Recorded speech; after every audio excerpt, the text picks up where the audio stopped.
Abooluganda Mukama yeebazibwe kansubire mwenna muli bulungi abaami n'abakyala mujje baleko byonna bye mutuusizzaako engalo olunaku olwaleero.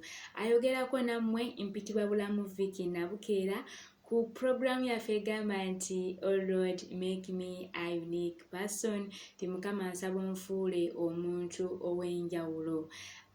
Olunaku olwaleero asokwaniza omwoyo wa Mukama Katonda abeere wassekati waffe, tumere kwogera ku lwaffe wabula twogere ku lulwe, tusobole okubeera nga tuyiga mu linnya la Yesu Kristo omwana wa Katonda omulamu.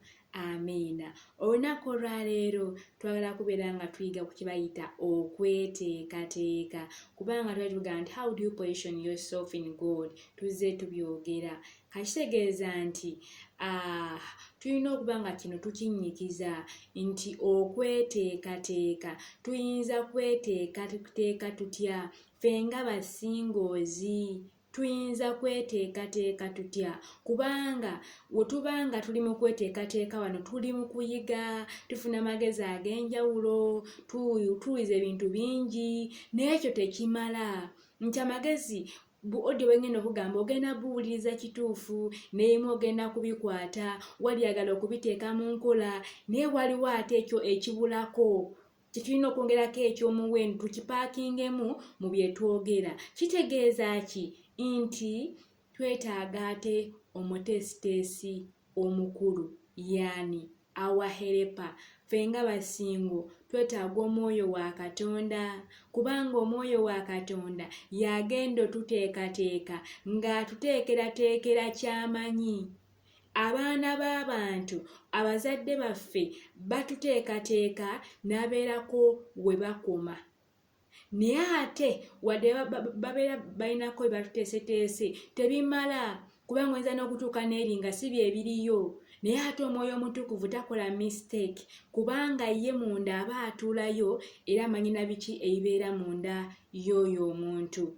Mukama yeebazibwe. Kitegeeza nti tugenda kwekwata ku mwoyo omutukuvu, the helper, the revealer, agenda okubukkula omwami w'oyo, agenda okuteekateeka ng'akuteekerateekera omwami wo.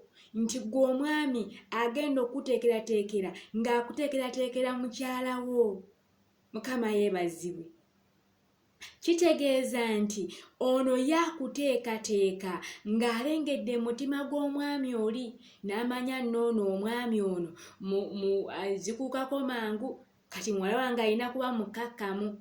Kyokka naye nakuteekateeka n'agamba noono omukyala ayogera nnyo, ng'alina kusomesa ogenda muhandulinga otya omukyala ayogera ennyo, ng'ate gwe oli musirise. Kati nga weetaaga oyo omuyambi, si ebyo byokka just nkuwa example nga yagenda okuyamba. Toyinza osanga nga Katonda omwami gwe bagenda okugattako ng'ayina abaana. Kati omwoyo omutukuvu alina okuteekateeka, kubanga ye akwagalamu mbala ya Katonda. Nga bonna ogenda batwala nti baana, ng'ogenda batwala nga bandaayo. Kati aba alina okuteekateeka. Kyokka ate naawe omwami Katonda asobola okugattako omukyala ng'alina abaana. Kisobokera ddala ekyo nakyo. Naye ate ekyo nakyo naawe alina okuteekateeka nga togenda kwagala ono gw'ozadde, nga bonna you can take care of them.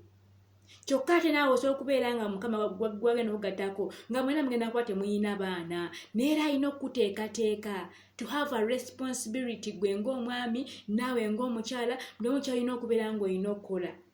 Bwe tulaba Esther ono, Esther ye nti yasookera mu nnyumba ya Modekaayi. Ojja kusoma ekitabo kya Esther. Mu nnyumba ya Modekaayi tukitwale nti nno ge mayumba ge tukuliddemu ag'abazadde baffe oba ag'abantu abatukuzizza nga batuteekateeka. Teberezaamu Modekaayi yalina musajja ng'ateekateeka omwana ow'obuwala.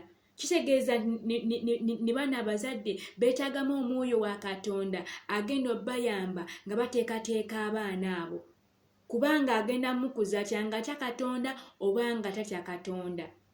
Tulaba mu byonna nga Modekaayi ateekateeka Esther, naye bwe yamala omuteekateeka, okuteekateeka kwali tekumala, ng'ate alina omusindika ow'oyo amusingako. n'amusindika mu nnyumba ya Kegayi. Kegayi akiikirira omwoyo omutukuvu. Ye Kegayi Sikola Ensobi. Kegayi yoyo akiikirira omwoyo omutukuvu mu nnyumba ey'okubiri Esther gye yagendamu. Yasookeramu mwesooka eya adoption. We yamala ne bamutwala mu nnyumba eyo gye basiigira abawala obuwoowo, gye babalongooseza. Baaliyo abawala bangi, naffe tuli bangi abawala. Naye ani agenda okuteekateeka? Ani agenda okuyambako? Nti Esther yaganja maaso g'oyo omukyala Kegayi. N'aganja maaso ge, n'amuteekateeka, kubanga ono amuteekateeka amanyi kabaka by'ayagala. Kubanga kabaka yalina okubanga alondamu omukyala ogwo gwe yalina okubeera ng'atwala. Ofuuka kaddulubaale oba ofuuka omukyala. Kyokka nno kino kiyigiriza abaami nti abakyala tuli bangi. Naye nawe weetaaga omwoyo omutukuvu akuteeketeeke, kubanga abawala tuli bangi, naye ogenda londamu otya? Nti kabaka bonna bajja abeekozeeko bummodo liiriiriiri ababulaaka abeeru ab'obuuso obutono nga Vicky abamanene ab'obuuso butono ab'obuuso obutono fe abayitawo. Ese alina amaaso matono kirabika. Be baayitawo bali naawe ojja kuyitawo tofaayo, andi kati ffe tunaatera ogenda mu kintu.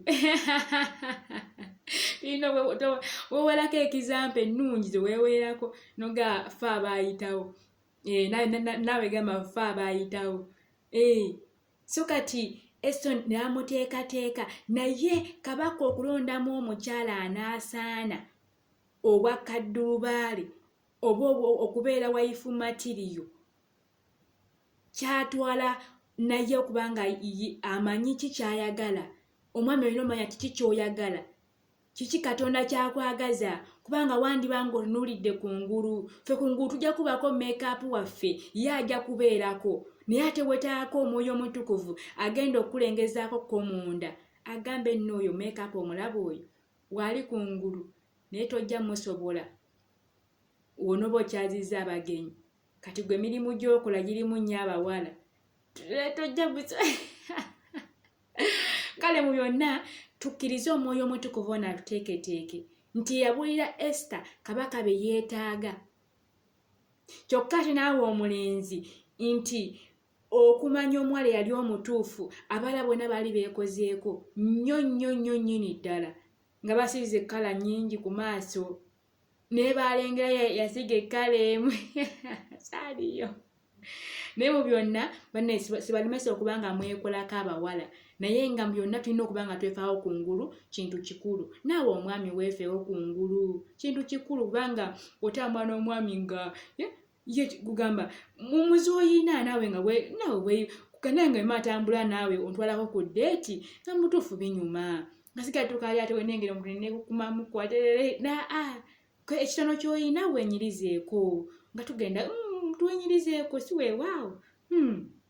Kyokka n'abawala twenyirizeeko mu byonna, naye nga twekwate ku mwoyo omutukuvu ono agatema okuteekateeka, nga kubanga byatuteekateekera abimanyi. Amanye omutima gw'omwami wo, amanye omutima gwa mukyala wo, amanye ekiri munda mu ggwe, amanye embeera zo, yagenda okuba nga atuteekateeka. Bazadde baffe batuteekateeka naye ebimu tebigenda kukolayo mu bufumbo, ng'omuntu yagenda okuyambako, kubanga ogenda kuba na mukyala omu naye golooza ani agenda okubeerawo awo. Ani agenda okubeerawo awo? Mwoyo mutukuvu. Ani agenda okisudiya? Mwoyo mutukuvu. Nga tumwetaddeko oyo. Mukama yeebazibwe. Ibiseera agenda okuba nga balipeeya naye nga naye ne kungulu olina ogikolako ng'omukyala.